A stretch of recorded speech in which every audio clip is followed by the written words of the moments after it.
CMR shopping mall మన height Nagar లో భాగ్యలతా కమాన్ పక్కన ఫిబ్రవరి 29న ప్రముఖ సినీ తారలచే గొప్ప ప్రారంభం. మా ప్రభుత్వంపై గౌరవ మాజీ మంత్రివర్యులు మాజీ ముఖ్యమంత్రి శ్రీ కేసీఆర్ గారి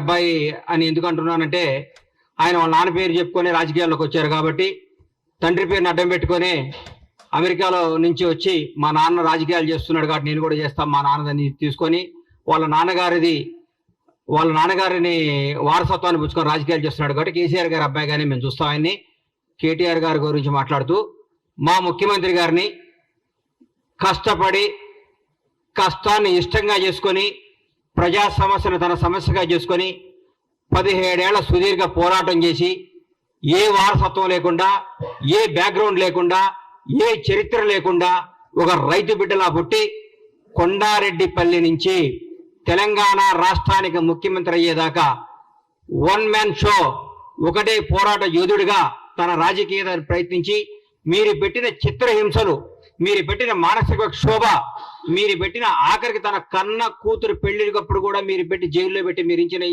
మీరు పెట్టిన ఇబ్బందులన్నీ తట్టుకొని రాష్ట్రానికి ముఖ్యమంత్రిగా అయి 6 గ్యారంటీలను ఇచ్చిన హామీలను అద్భుతంగా అమలు చేస్తూ స్వచ్ఛమైన పరిపాలన, నీతివంతమైన పరిపాలన, నిజాయితీ గల పరిపాలన అందరికీ అందిస్తూ ఈరోజు భారతదేశంలో ప్రతి ఒక్క ముఖ్యమంత్రి మన ముఖ్యమంత్రి వైపు చూస్తూ రేవంత్ రెడ్డి గారు అద్భుతంగా చేస్తున్నాడు, తెలంగాణ రాష్ట్రంలో పరిపాలన బ్రహ్మాండంగా జరుగుతుంది, నీతివంతమైన పరిపాలన జరుగుతుంది చెప్పుకునే స్థాయికి తీసుకొచ్చినట్టే 2.5 నెలలో 3 నెలలు కూడా కాలేదు. ఈ ప్రభుత్వంలో తట్టుకోలేక బాధపడుతూ కేటీఆర్ గారి చుట్టూ ఏముంటుందంటే మన చుట్టూ వైఫై ఉన్నట్టు ఆయన చుట్టూ విపరీతంగా ఈగో ఉంటుంది. ఆ ఈగో తెంచుకోవాలంటే కొంచెం కష్టం. ఒకప్పట్లో చరిత్రలో బాలీవుడ్ లో కొంతకాలం రాజేష్ ఖన్నా సూపర్ స్టార్ గా ఉండేవాడు. ఆయన సినిమాలు ఫ్లాప్ అవుతున్నా కానీ ఆయన సూపర్ స్టార్ అనే భ్రమలో పెట్టారని పక్కన జనం అందరూ ఆయన్ని.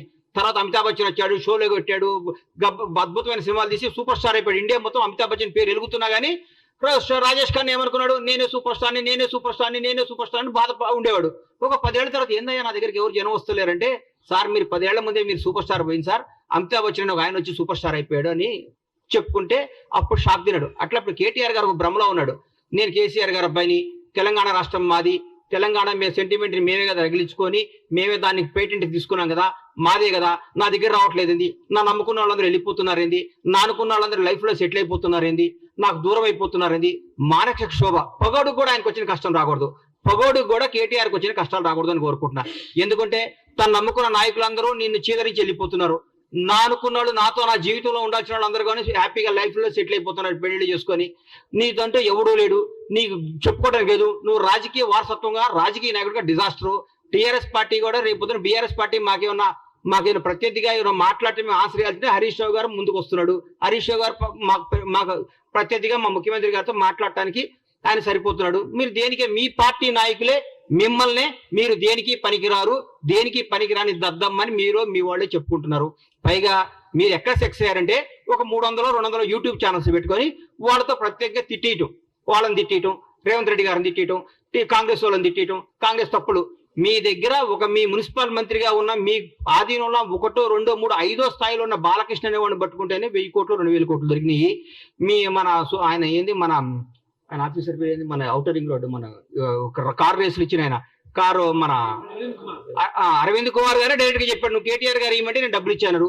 మీరు రాబోయే రోజుల్లో ఇంకా ఇంకా ఇంకా ఇంకా ఇంకా కష్టాలు తెచ్చుకొని మీరు చేసిన పాపాలు గడుక్కోవటమే మీ జీవితం స్మాష్ అయిపోయింది. ఈ రోజు రాజకీయంగా మీరు భూస్థాపితం అయిపోయారు. మీకు ఎప్పుడు రేపు పార్లమెంట్ ఎలక్షన్ వరకు మీరు ఒక్క దగ్గర కూడా పోటీ చేసే అర్హత లేదు. మీరు ఫోన్ చేస్తే క్యాండిడేట్లు పారిపోతున్నారు. ఒక 17 స్థానాలకు పేర్లు చెప్పండి సార్ మీరు పోటీ చేసేవాళ్ళు. మా కాంగ్రెస్ పార్టీకి ఒక్కొక్క స్థానం నుంచి 100 మంది సీట్ల కోసం పోటీ చేస్తారు, 100 మంది సీట్ల కోసం ట్రై చేస్తారు. అది ఈ రోజు మాకున్న పార్టీ, మాకున్న పరిపాలన.